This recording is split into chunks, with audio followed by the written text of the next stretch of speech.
কিন্তু এই আনন্দের মাঝে একজন মুসলিম কোথায় দাঁড়িয়ে? এই উদযাপন হালাল নাকি নিঃশব্দে হারামের পথে হাঁটা? আজ আমরা আবেগ না, প্রমাণ দিয়ে জানব নববর্ষ পালন ইসলাম কি বলে।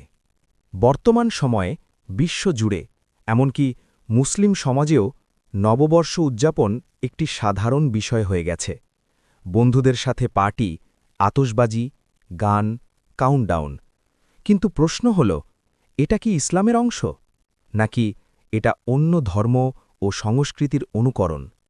আজকের এই ডকুমেন্টারিতে আমরা দেখব কোরআন, সহি হাদিস, সাহাবীদের জীবন, সব কিছু মিলিয়ে সত্যটা কি। নববর্ষ বা নিউ ইয়ার এর ইতিহাস ইসলাম থেকে আসেনি। এটা মূলত এসেছে প্রাচীন রোমান সভ্যতা থেকে। তখন তারা জানুস নামের এক দেবতার নামে জানুয়ারি মাসের নামকরণ করে, অর্থাৎ এই উৎসবের মূল শিকড় অ-ইসলামিক বিশ্বাসে। এরপর পশ্চিমা সংস্কৃতির মাধ্যমে এই উদযাপন ছড়িয়ে পড়ে পুরো বিশ্বে। প্রশ্ন হল, একজন মুসলিম যার নিজস্ব ঈদ আছে, সে কেন অন্যদের উৎসব গ্রহণ করবে? ইসলামে একটি গুরুত্বপূর্ণ নীতি আছে। হাদিসে রসুল সাল্লাল্লাহু আলাইহি ওয়াসাল্লাম বলেছেন, যে ব্যক্তি কোনো জাতির সাদৃশ্য গ্রহণ করে সে তাদের অন্তর্ভুক্ত। এই হাদিস আমাদের কি শেখায়?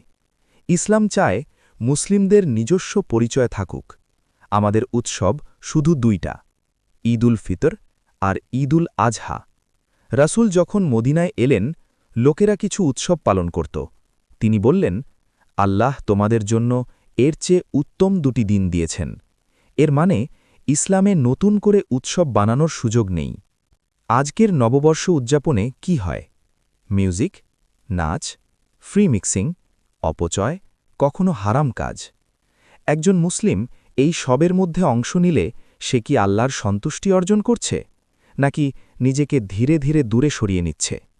কিছু মানুষ বলে, আমরা তো শুধু মজা করি, খারাপ কিছু না। কিন্তু প্রশ্ন হল, ইসলামে কি শুধু মজা নামে কিছু আছে যা হারামের দিকে নিয়ে যায়? ইসলাম শুধু কাজ দেখে না, উদ্দেশ্য, পরিবেশ, প্রভাব সব দেখে। আল্লাহ বলেন, তোমরা বাতিলের অনুসরণ করো না। আরেক জায়গায়, মুমিনরা মিথ্যা ও অশ্লীলতায় উপস্থিত থাকে না। উলামারা ব্যাখ্যা করেন, যেখানে হারাম হয় সেখানে উপস্থিত থাকাও ভুল। তাহলে যদি নববর্ষ উদযাপন হারাম কাজ দিয়ে পূর্ণ হয়, তাহলে সেখানে অংশ নেওয়া কি নিরাপদ? এখানে একটি গুরুত্বপূর্ণ বিষয়, সব মানুষ একইভাবে উদযাপন করে না। যদি কেউ শুধু নতুন বছরকে উপলক্ষ করে নিজেকে ভালো করার পরিকল্পনা করে, এটা আলাদা বিষয়। নিজেকে পরিবর্তন করা, খারাপ কাজ ছাড়ার নিয়ত, দোয়া করা, এগুলো ভালো। কিন্তু উৎসব বানানো, পার্টি করা, অন্যদের অনুকরণ, এটাই মূল সমস্যা।